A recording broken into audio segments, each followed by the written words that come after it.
Hello, hello. Right, we're doing this. DayZ Ravage. It actually annoys me that it's called DayZ because Dean Hall's from New Zealand and they say Z.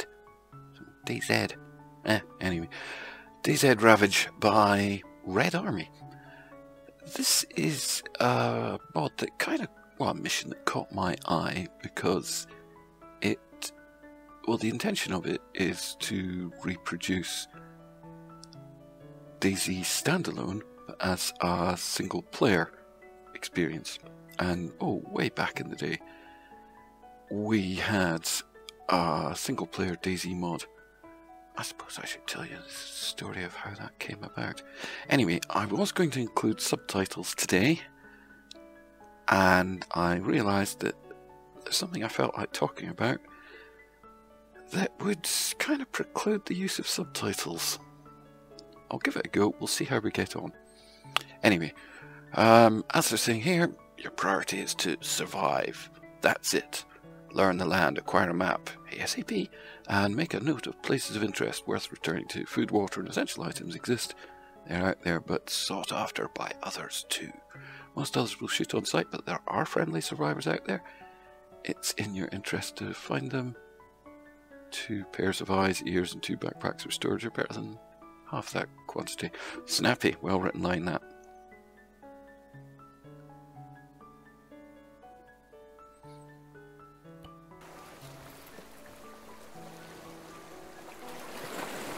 Okay.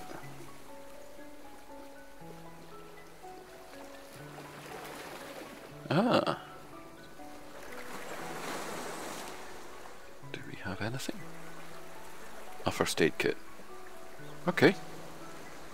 That makes for a fun start. Shall we do this first person? Yeah, let's do this first person. Right. Okay, how did the original DayZ single player come about? Well, there's a chap called Kronsky, and Kronsky was a Bohemia contractor, actually the same as Dean Hall. And Kronsky had written various mods and things for ArmA, and I think probably most famous of those is Support Call, which was a mod for spawning in items in ArmA 2. There's a version for ArmA 3 as well. But Kronsky, when DayZ came out, he produced a single player version of it. And that was an interesting thing, because it was just a mission file. You didn't need anything else. But every update of DayZ, and there were a lot of updates, broke it. And it had to be rewritten every time.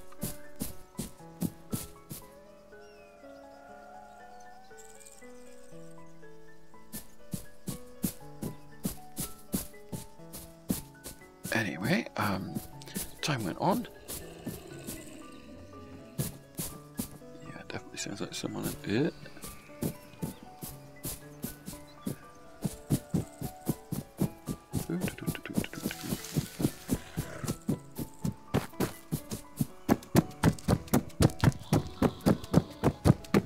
Uh-oh.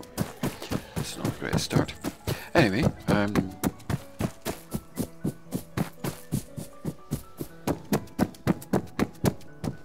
Kronsky's single-player version of DayZ was pretty good, although it was a little barren.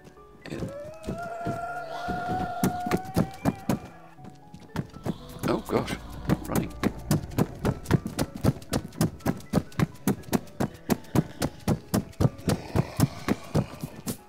I'm in amazingly... I'm out of trouble already. At one point, Kronsky was given access to the DayZ source files, as it was intended to develop the single-player version alongside the online multiplayer, which was fair enough. But then there was some kind of falling out. The exact nature of which I do not know.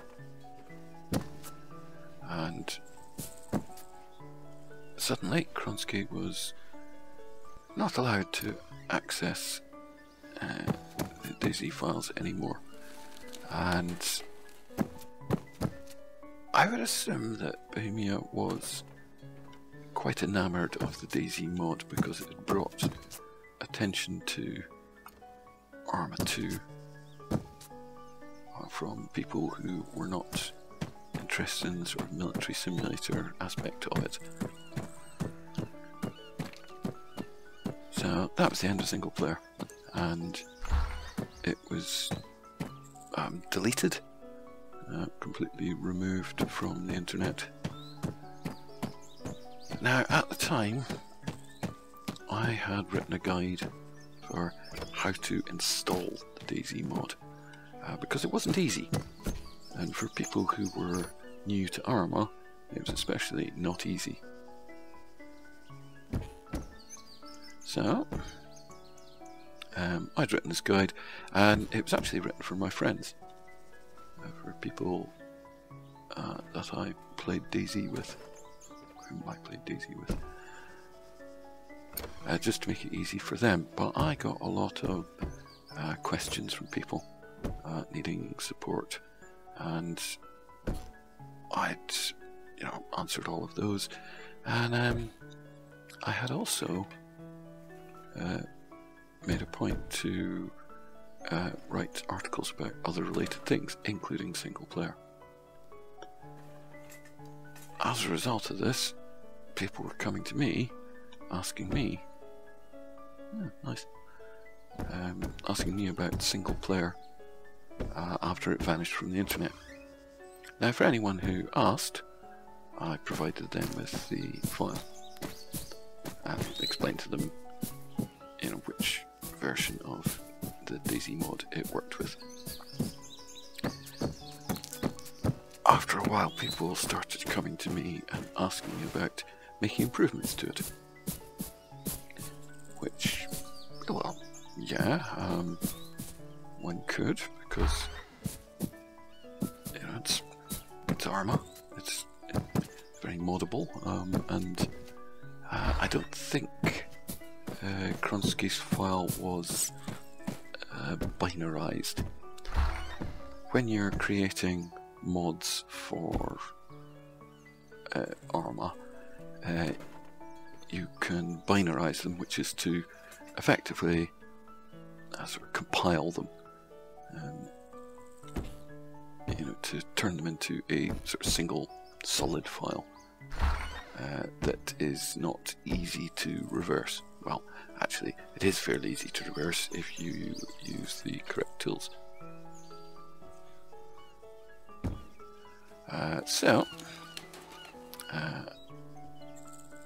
When people were asking me, oh, how do we modify that? Oh, for goodness sakes.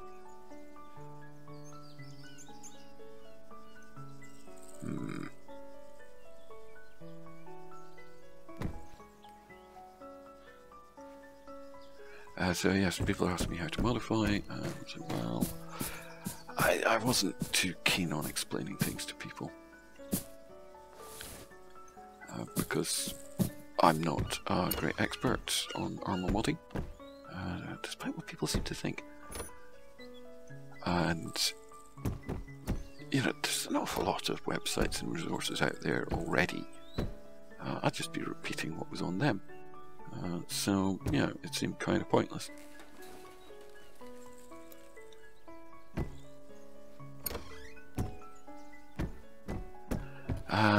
Accordingly, a few people did come back to me, and I'd sent them away to look at various resources. Some of them came back and said, well, having done that, I fiddled around, I've achieved this. And I ended up dealing with a couple of people in particular, and we put together a DayZ mod of a mod.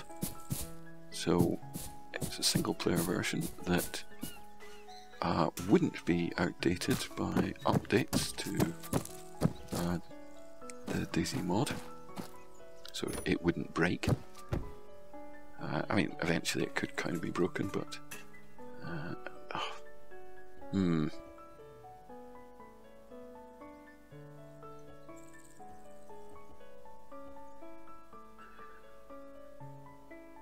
well, that's stuff it go with those.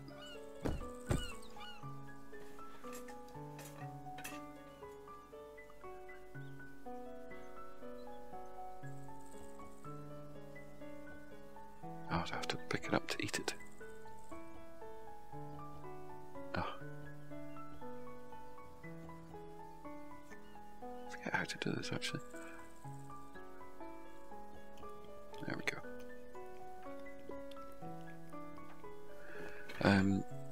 So yeah, we had this version that included AI units, wouldn't become outdated easily,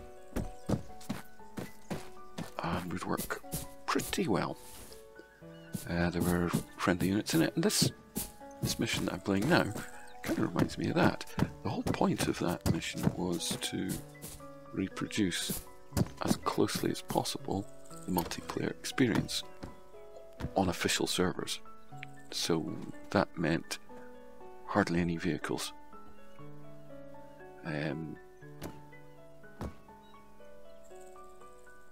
It meant, you know, there was one helicopter, possibly, and it was almost certainly broken. You know, that kind of thing. So that's what it was. That's what it did, and other people seemed to quite like that. And many people came to me to say, hey, they wanted to make changes and improvements. So again, I pointed them at various resources for ArmA editing. I hate when I can actually see packets of rice there and not take them.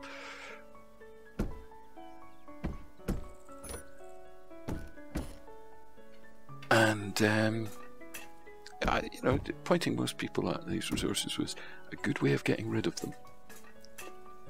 That sounds quite a harsh thing to say, but you know, people were saying to me, oh, you know, could you mod it to add more vehicles?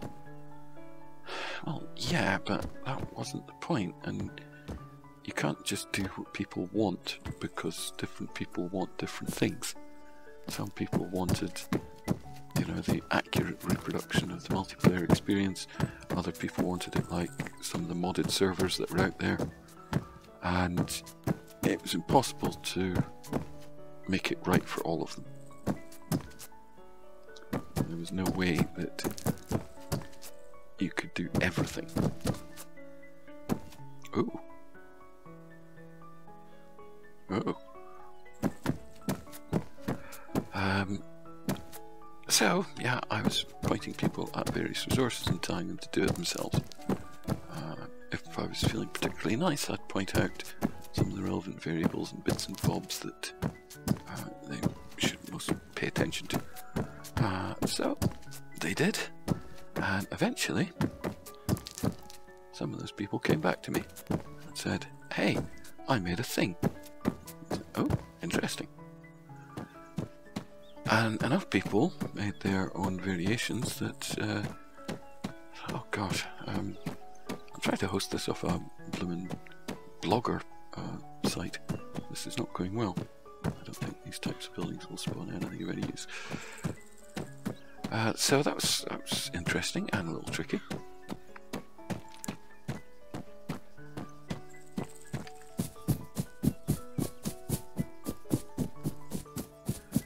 So hurriedly stuck together a forum based on a free forum tool by Nabble, which mostly worked fine, and it allowed people to discuss things and post their versions and stuff.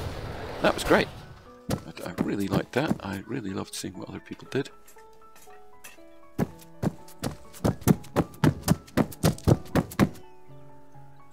And we had all sorts of things.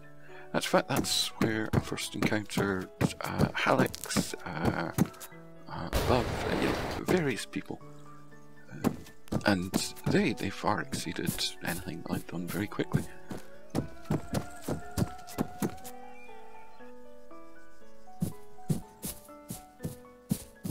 And that's the the whole story of DayZ single player, really. I always had a deal with the chaps who wrote stuff that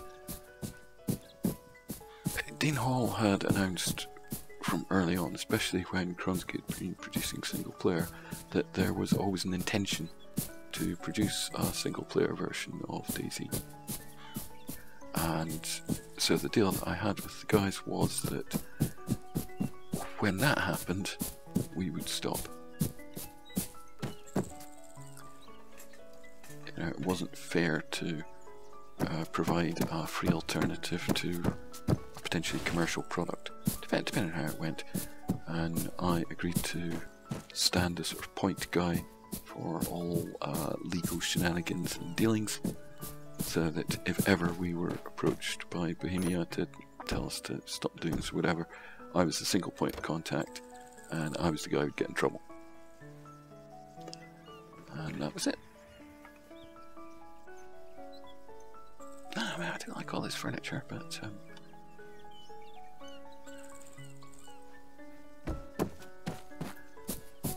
and yeah, in return they agreed to stop if there was a commercial alternative, and that was it. Now, as it happens, I never heard from Bohemia, never heard from Dean Hall, and Dean Hall never developed a single player. When the DayZ standalone first appeared as an early alpha, I was given a copy of that, and you know, within a couple of hours of looking at it, we'd figured out how to mod it. But it was an early alpha at that stage, and yeah, it wasn't very complete. And it was promised that there would be a single player component to that. To this day, there hasn't really been one. There was an attempt at one point to add a single player. It certainly was in there. You could run it, but it was a very Spartan experience, and I don't think it offered AI units or anything. And then I think it disappeared. It was never mentioned again. I think that's what happened. It's a while ago, I can't really remember all this.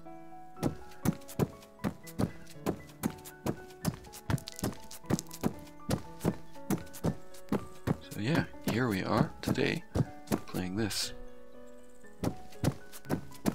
DayZ Ravage mission, which, to my mind, is probably the sort of closest thing to what we did way back when.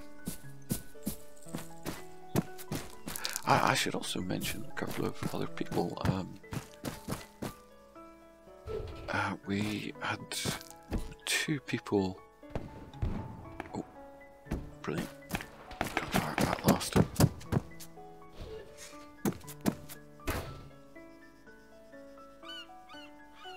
There we go. 1, 2.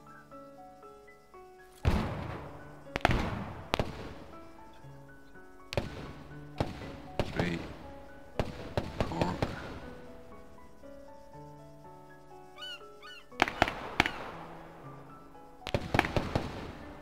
Might be a bit difficult for the zombies to get them. 5, chuff. And behind me.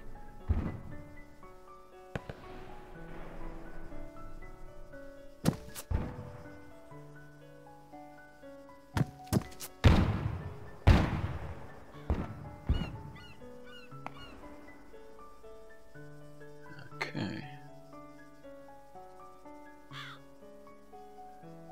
Well, they've got a variety of weapons. Chap behind me's got a shotgun. Yeah, the chap who actually did most of the work on the properly released DayZ, as I called it, D-A-I-Z-Y. That name became so confusing. The chap who did the heavy lifting on that was Unknown. And yeah, he did most of the work on that. People tend to presume it was me, but no, it really wasn't.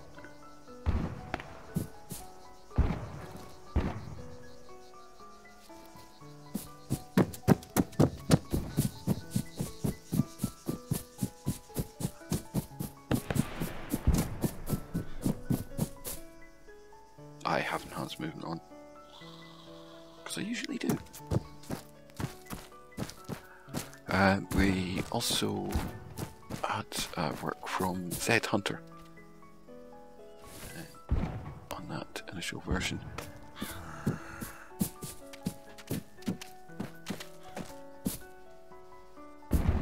What's that noise?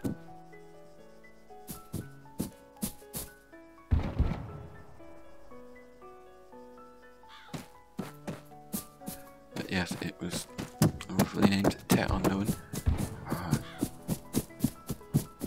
who did most of the work in transforming it. And DayZ Hunter, I can't remember exactly who did what.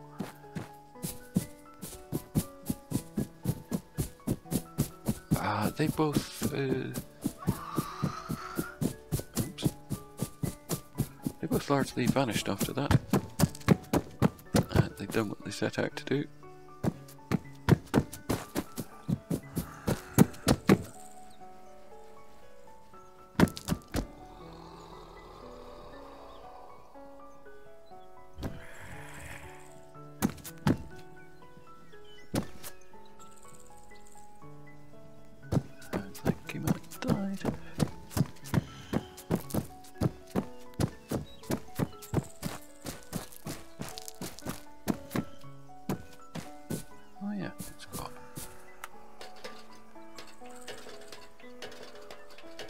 Anyway, there we go. That's the story of DayZ single player. That's how things happened. And how we ended up in the situation we're in today. It's when Alex created, Ravage Alex has created quite significant mods for the DayZ single player. He was trying to do something new. It wasn't enough for him just to replicate what already existed.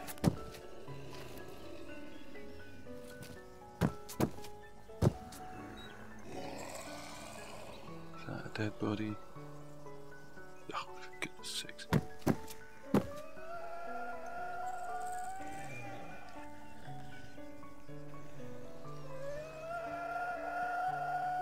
Don't come over here.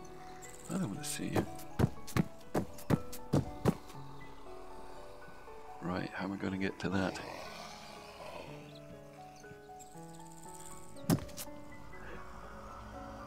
The author of this, Red Army, he does say you should install a melee mod. I have not. I remember the fun of trying to add melee weapons before.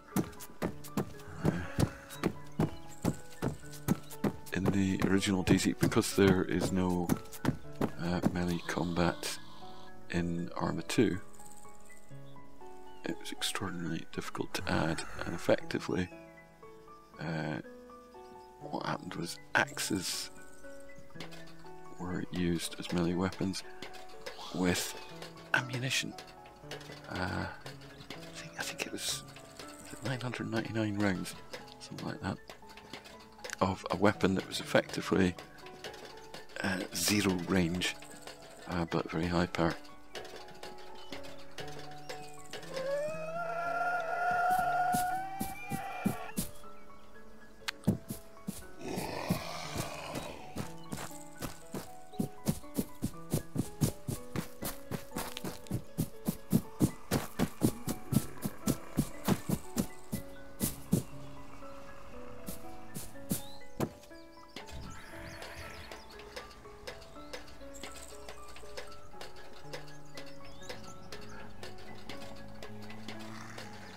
The story I wanted to tell you today was about Scottish accents. That's why there can't be any subtitles, or maybe they can, because some of this is not going to translate at all. See, I have recently been reading a bunch of audio books, effectively, for the radio station I help run. Oh, don't you dare.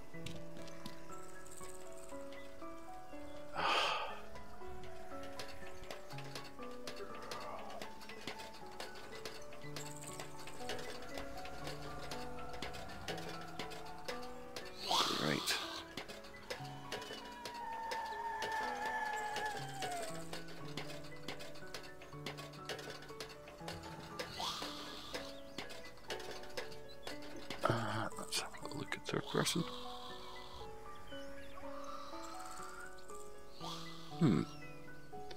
Kind of a problem.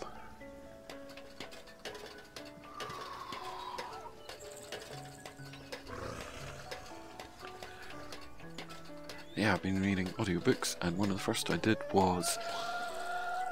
Oh my goodness me, what a heart attack. That was falling off there.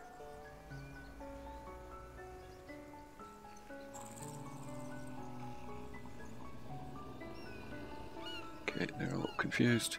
I'm fine with that.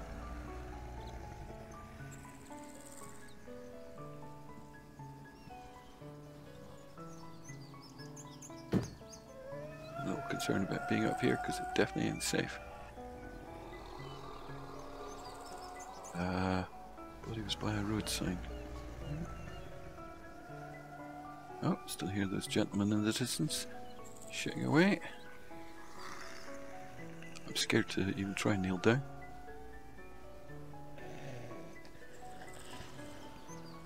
Ooh. Ooh. Ooh.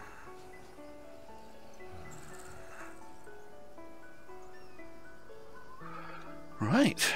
How are we going to do this?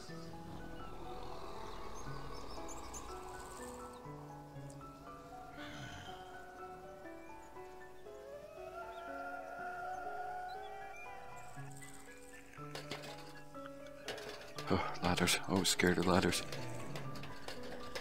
Great glitches can occur. Anyway, I have been reading the audiobook of The 39 Steps, John Buchan, the story of Richard Hannay.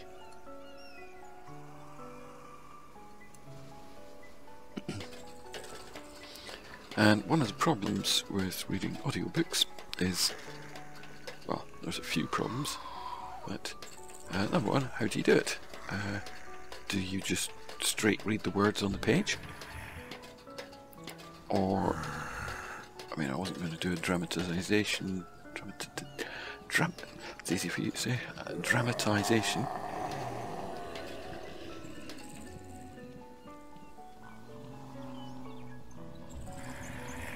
Right.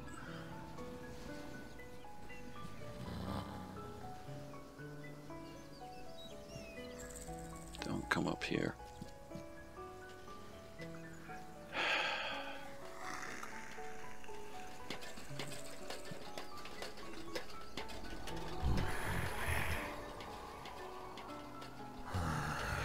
How do things work with ladders again?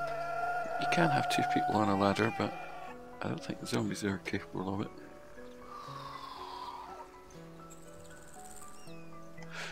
So, I've been reading the 39 Steps, and do you do voices? You know, when there's direct speech in it, do you do a voice for that? You know, to give some kind of indication of the character. I tend to do voices, but these are problematic. Because how much do you act them? And how many can you do? You know, this is the thing. With 4 or 5 characters, can I do 4 or 5 different voices? I often found that one of the greatest problems was being consistent with the voices and remembering which voice I'd actually done. So you've got somebody who's very formal, classically educated, say.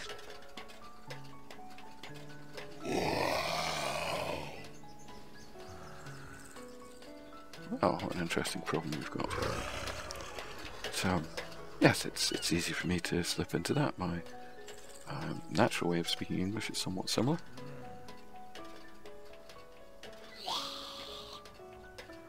So you just clip your tones slightly and draw things in, and oh, good day. Hello, Mr. Hannay. I was wondering when you would get here. You know, that kind of thing. The point is not to sort of try too hard. Oh, heck. So when the TV series House, Hugh Laurie being Dr. House. I thought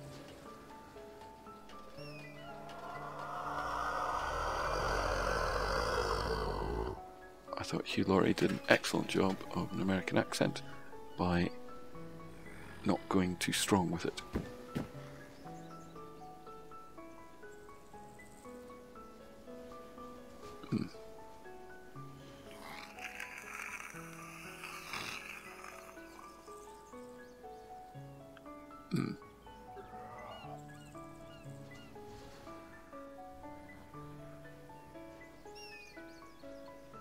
Well, what a pretty little situation we have here.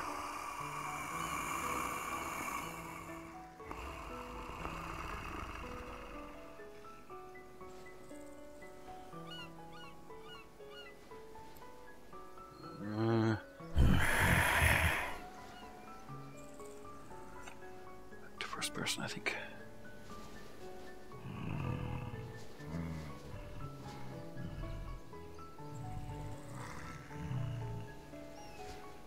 I've got this close.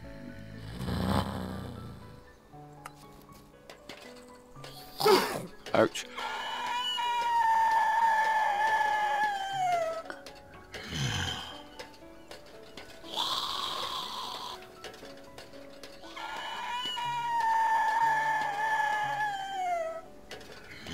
It's no indication of height and ArmA voices. It's not equipped for that.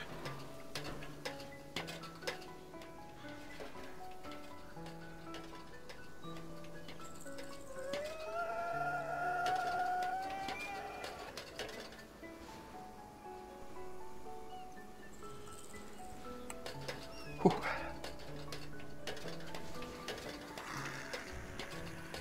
So, in doing voices in 39 steps, most of them not too bad.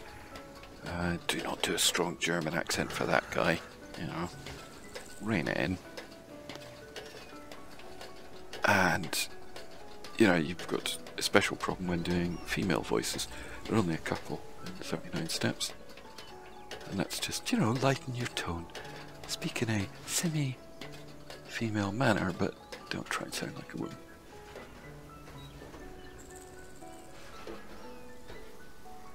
Oh, come on. Ah.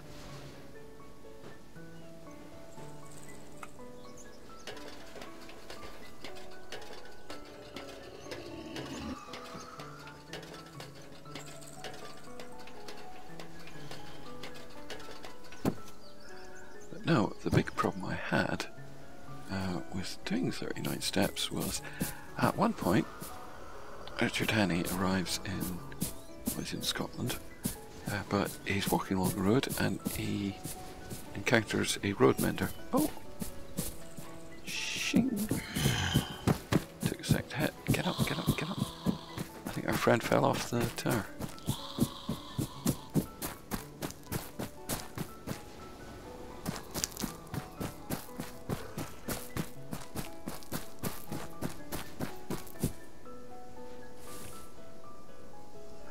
But yes, he encounters a Scottish road mender who has a very strong Scottish accent. And so, oh. Now, I am Scottish. I haven't lived in Scotland for a long time. But, you know, as you can tell from the manner in which I speak, I do have a Scottish accent, but a very slight one. I can do stronger accents. And I can do accents from various parts of Scotland. You know, whether it's somebody from Aberdeen with their sort of chirpy, fit like fish it doos. Aberdonians have a particular way of speaking. They refer to it as Doric Scots. Fit like foos your doos is a greeting. Quite literally, fit like what like. Effectively, how are you? who's your do's? That's particularly weird. How's your doves? Literally. Who's your do's? How are your pigeons? Again, it's another sort of how are you kind of thing. And it's just, you know, the way they speak. They have a tendency to talk about hens and quines as well. You hear hen used in other parts of Scotland.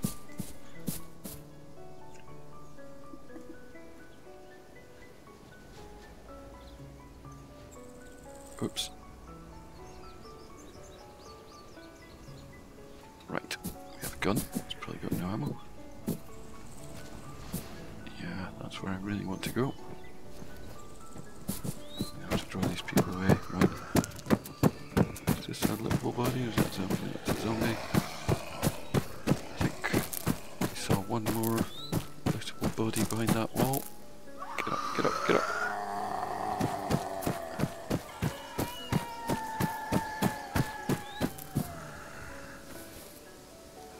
In Glasgow, whenever anyone does a Scottish accent, does an impression of one, it's always blooming Glasgow. Back when I used to audition actors, if they frequently listed accents that they could do on their CV, which was always funny. If they listed a Scottish accent, I would always ask them to do it. They were always terrible. Alright, pal.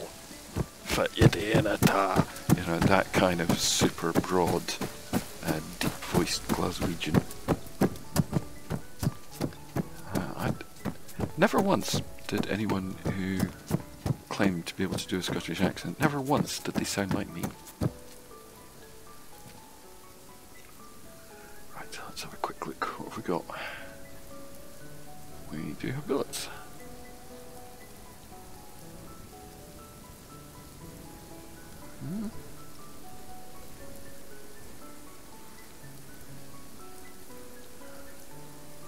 Right.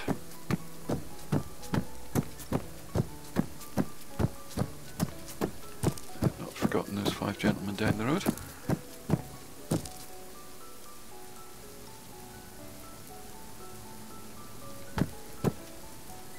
I want to shoot any zombies.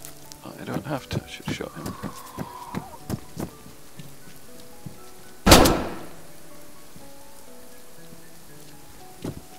You've been bothering me for a while. Oh.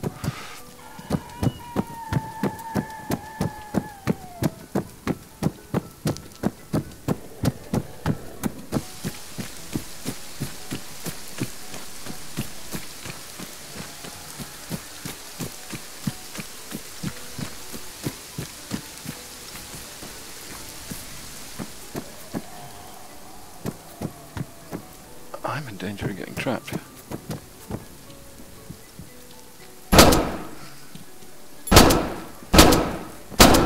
That's... Oh, took another hit. Another 2. That's not good.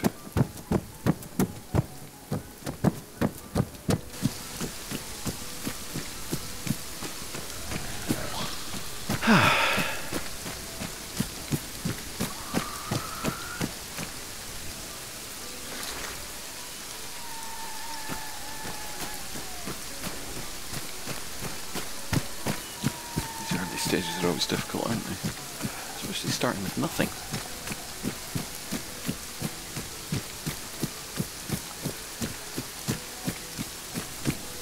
I was talking to Anne, with whom I run the radio the other day, and she was asking me about Scottish accents. I said, well, yes, there is quite a range.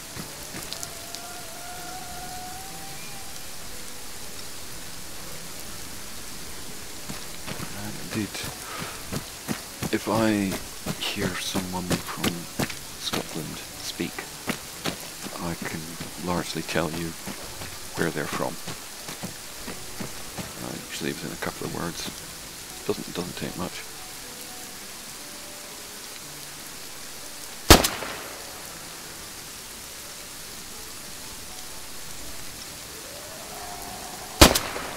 That's bad.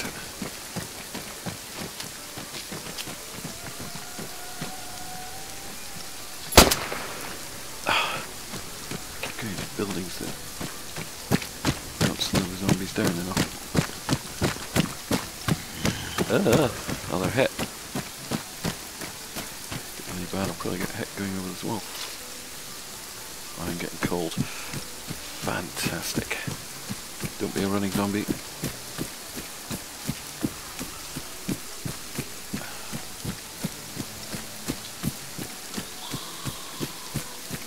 Really like to get at his body because I think he's got a better weapon.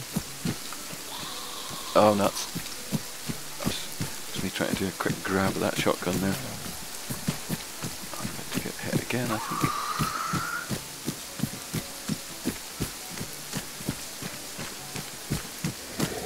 I got stamina, I've got to stop running. Ow.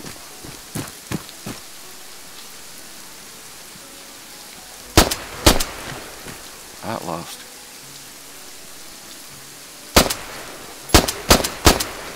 Oh dear, that was stupid. One bullet left.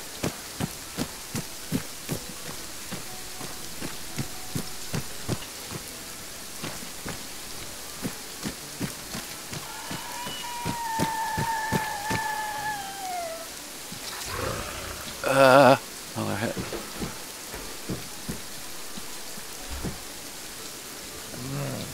Oh gosh, this isn't tall enough.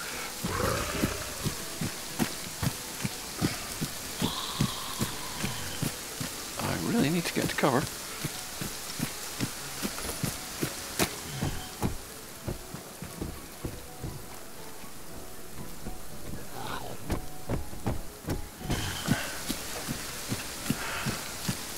And to rest.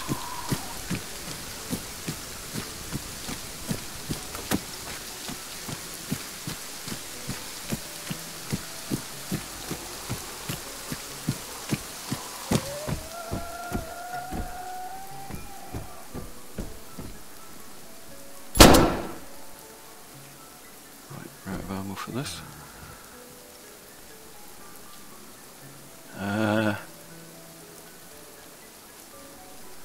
Did you use a first aid kit? Treat yourself, yeah. Oh.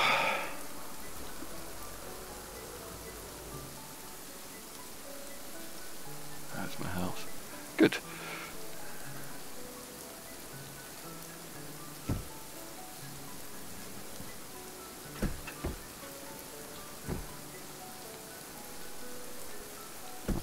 Here.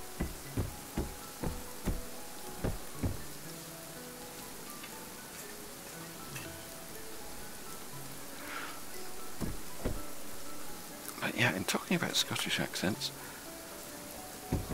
I realised that, oh yeah, well, I remember an incident that had happened many moons ago when I was in a bakery. Queuing up at the counter, and the lady before me, she stepped up to the counter and asked for 3 pears, a bridie, and an ing-a-ning-a-na. Yeah, it's that latter bit that sticks in the mind, and her accent was a lot more broad. It was like 3 pears, a bridie, and an ing-a-ning-a-na. Now, you might think that I would understand Scottish accents, and for the most part I do, but there are some people in Scotland who speak so broadly that I have difficulty understanding them. So, yeah, with that woman, I didn't know what she'd said. So I had to say, pardon me, madam, may I ask, what was it that you just asked for? And she perhaps looked a little impatient. trois pairs. So yes, that I get. Trois pairs. Trois, two. Not to be confused with French for three. But trois pairs. Pairs, pies. Trois pairs, two pies. A Brady. Right, now, a Brady... gosh, I wonder, I don't think I've seen a Brady in years. Brady's are like Cornish pasties. They are pastries that have fillings. So you've got the sort of pastry pouch, I guess. So it's like making a pie, but without using a pie tin or something. You effectively make a circle of pastry, well, a circle of dough. You place the filling ingredients on half of that, and you fold the top half over and crimp the edges. That is a Brady, very similar to a pasty. But Brady's are traditionally filled with minced meat.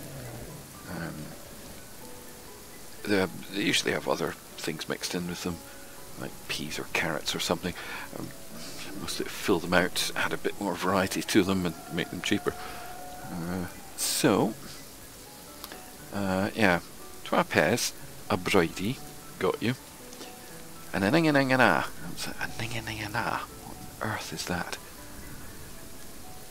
I said, could you say that again? An ing-a-ning-a-na. I was like, an ingen in an a. Oh, an ingen in an a. Ingen, onion. In, one. An a, and all, as well. So she wanted two pies, a Brady, and an onion one as well. She wanted a Brady with onions. I moved to England the next day. But yeah, that has always stuck in my mind. Trois pairs, a Brady, and an ing-a-ning-a-na.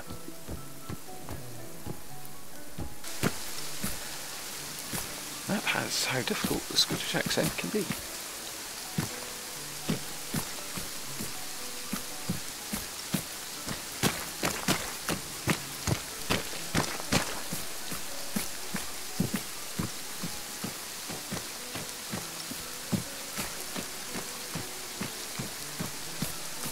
I lived in London for many years.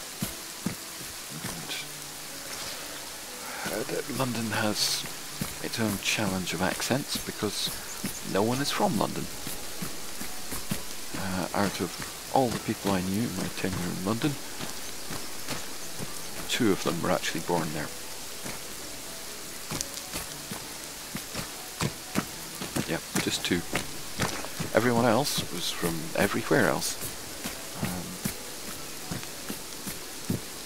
But I had more friends from foreign countries than I did from Britain.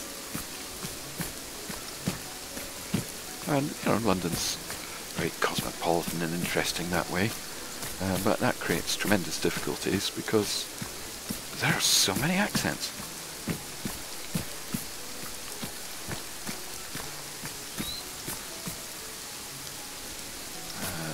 Can I find my way back? That's the chimney we were up.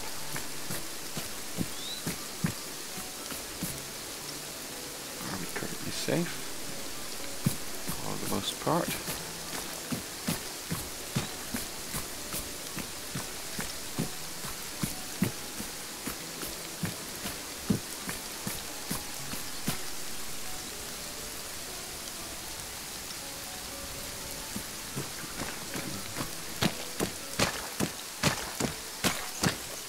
Hello, fella. Yeah, that's what I was trying to do on my run past. Oh, noise outside.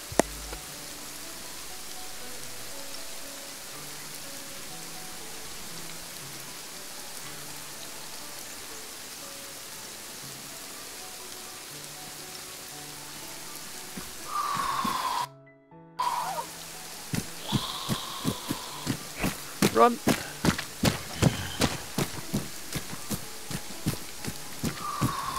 Oh, there are other bodies I need to inspect around here.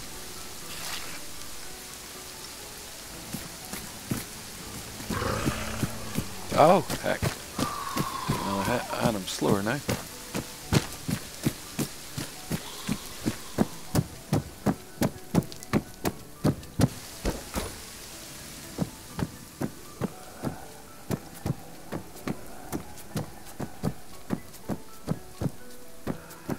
And this gun's empty. And the bullets I have don't fit it. And the buckshot I have.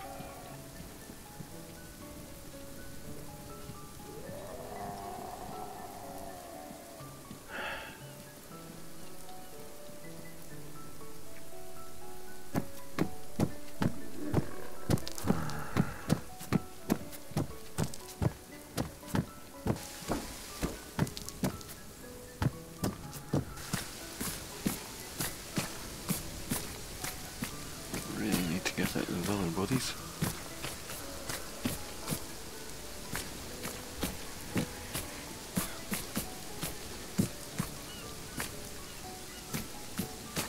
There's a zombie. Ah. No, nobody else. You had nothing else? Nothing else. Okay.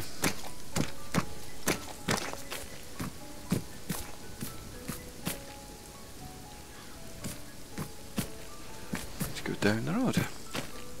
Sorry, this is the most thrilling playthrough, is it?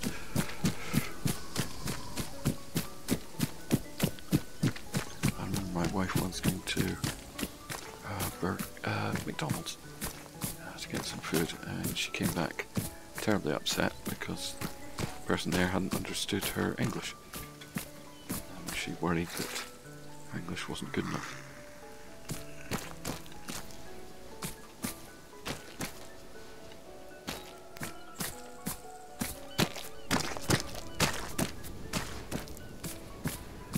Speaking any language, I think, is a sort of lifelong learning.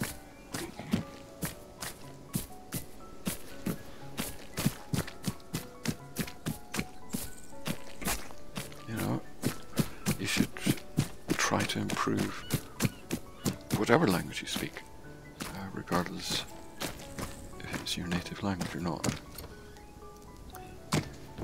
Now, I speak a few languages, which is quite unusual for a British person, sadly. We get lucky in that we speak English, and everyone else is going to learn English. But because we already speak it, we don't have to learn any others, and so we don't. British people are tremendously lazy when it comes to languages, such that people think it remarkable that I speak French. My French, it's not fluent. It has been, but I'm out of practice. I haven't needed to use French in quite a long time. So, yeah, my French isn't as fluent now as it used to be. Effectively, I need to go to France for a couple of weeks. That should probably be enough. Certainly a couple of months would definitely be enough. But yeah, my wife coming back from McDonald's that day, she was so upset because she's been trying to improve her English, and English for her is like her 4th or 5th language. I can't remember if I've relayed this before, but when she was first studying English in this country,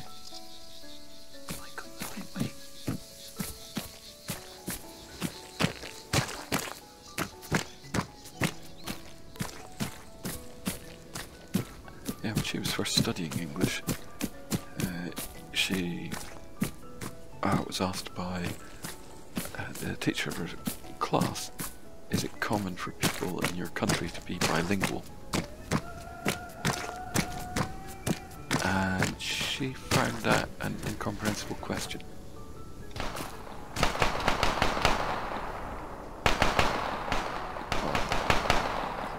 I like the sound of that gun.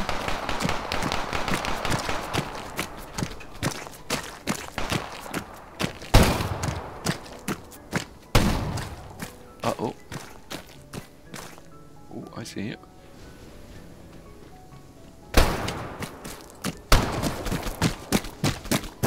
Hello.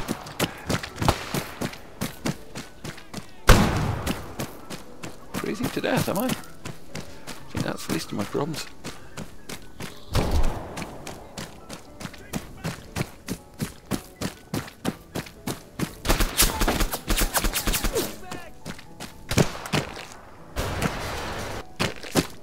Can't believe I'm still alive.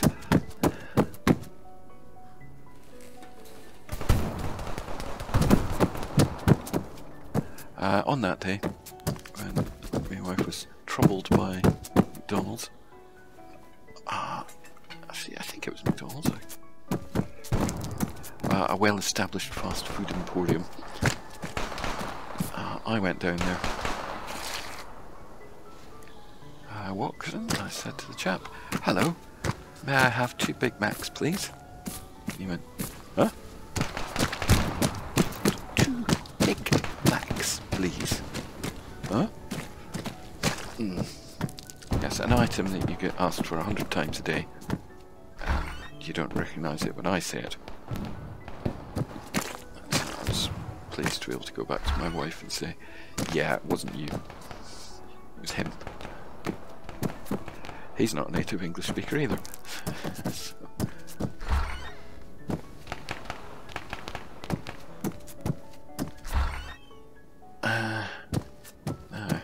Were they the 5 gentlemen that I encountered earlier?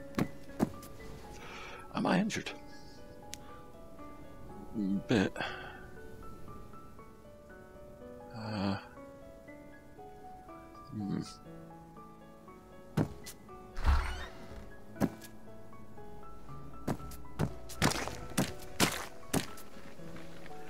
Yeah.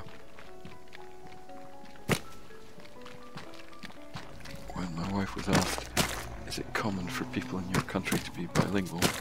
she didn't understand the question because she's from Taiwan and she speaks Mandarin and Minanhua, sometimes called Taiwanese or Hokkien.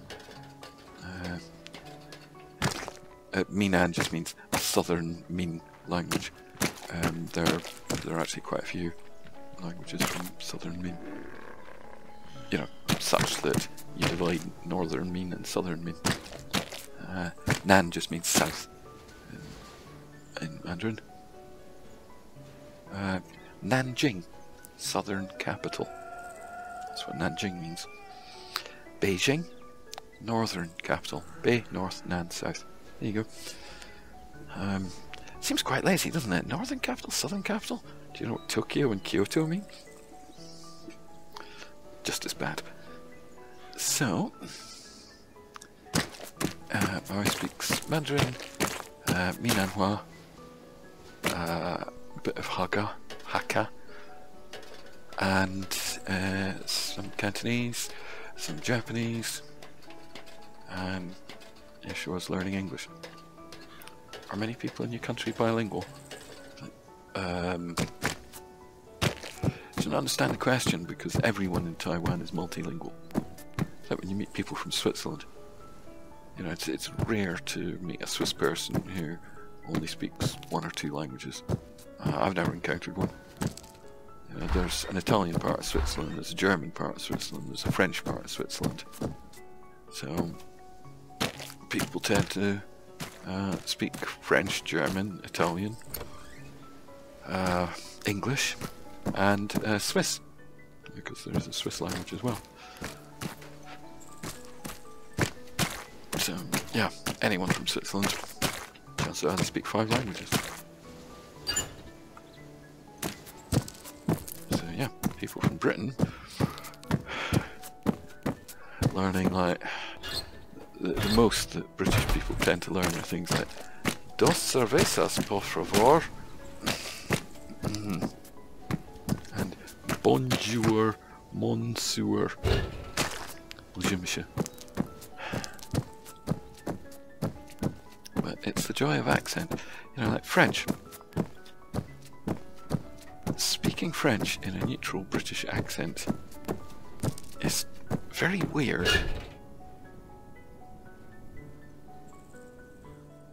And really, it sounds awful. When you have to speak French with a French accent. You know, it's got to be Bonjour, monsieur. Try to see if there are any bodies of people in here.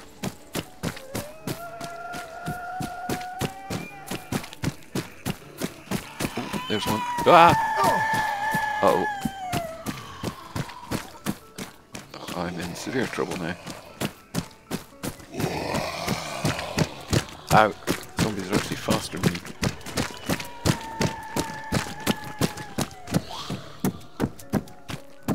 Is this a building that forces them to walk?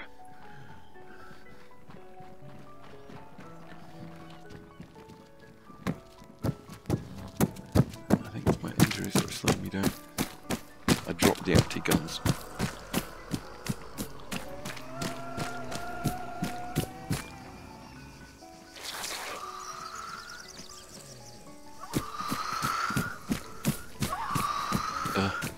Ow. I think this might be coming near to the end. Oh, chuff.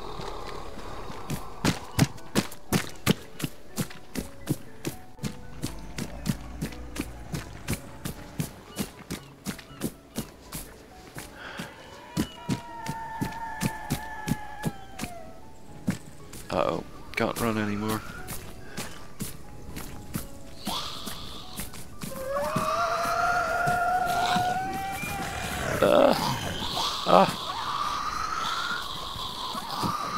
There we go. So there we go. That's this. DayZ Ravage. It's quite a good one. Very difficult start. But then, I guess, if you're trying to go for that early DayZ standalone experience, then why not? I quite enjoyed how hard that was. I'm sure I could play it again and be an awful lot better at it. You know, get a decent gun and a relatively decent supply of ammo early on, and yeah, you're golden. But I enjoyed that the zombies were actually a challenge in that. Yeah, that was fun. So have a look in the description below for the link to the Steam Workshop. I think it's the first time I've ever covered one by Red Army, I'm sure it is. And that's what we have to do today. Oh, one final thing before I go. Japanese. I don't really speak Japanese. I know a few words. Well, I know quite a lot of words. I know a few phrases, and I can generally make myself understood in Japan. I can say enough Japanese things. See, I think learning sentences is not the same as speaking a language. So I don't speak Japanese. So one of the things I find easy about Japanese is it is pronounced the way it sounds. Or at least it's pronounced the way it's written. If you see things written in Romaji, Japanese written in the Latin Western character set, the alphabet, then, you know, it's pronounced the way it looks. Tokyo, Kyoto. I'm trying to think of others. Kimono, etc. You don't really have to do an accent. And I've always struggled to understand exactly what the Japanese accent is. It pains me on my radio show to play J-pop tracks where if it's a person, if it's just a single person, I can say their name, that's fine. You know, Otsuka Ai, Tomoko Kawase, no problem. But groups. There is one. Their name is written ANGERME. ANGERME. Is it anger me?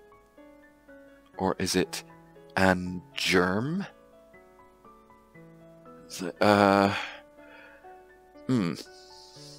Well, the way they actually pronounce it is angerumu. So, yeah, it is supposed to be angerm. Right.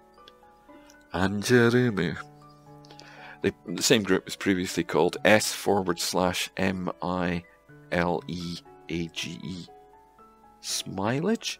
S-mileage? Sumairachi. Oh, yes. Japan! Stop using words you can't pronounce yourselves. I feel like an absolute idiot. I mean, say them in the Japanese way on the radio. I don't want to say. And here's a song by Angerumu. Ah! There we go. This was DayZ Ravage. That was me whittering on about accents. And I shall try and subtitle this. But I don't hold a lot of hope out for an ing and a. We'll see. Until next time, ta-ra.